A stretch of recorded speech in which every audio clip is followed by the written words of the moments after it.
17 000 km séparent Cergy de Melbourne, berceau du football australien. Et pourtant, Cergy-Pontoise accueille depuis 4 ans une équipe de ce sport plutôt méconnu en France, les Coyotes de Cergy-Pontoise. Le football australien a été créé en 1857 par un entraîneur de cricket pour occuper ses joueurs pendant l'hiver.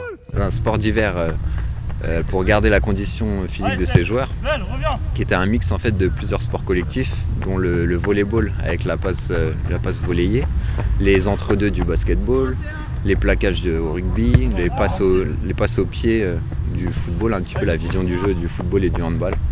Et donc il a inventé ce sport pour allier tout ça. En match, le football australien, appelé aussi footy, se joue à 9 contre 9 sur un terrain de rugby.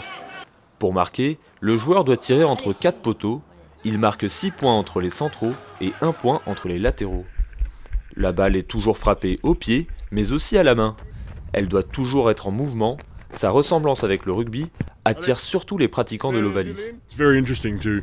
C'est très intéressant de voir que la plupart des joueurs qui jouent au football australien en France viennent du milieu du rugby.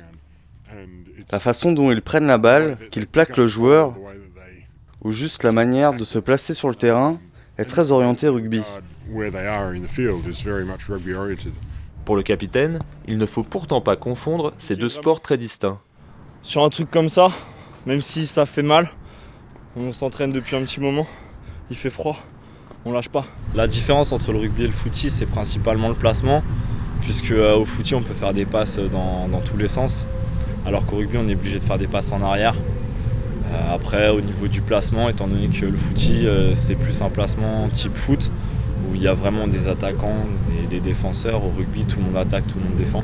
La France compte 12 équipes concentrées principalement dans le sud-ouest de la France. Une Coupe de France est même organisée chaque année par le CNFA. Un sport à découvrir pour des sensations fortes garanties.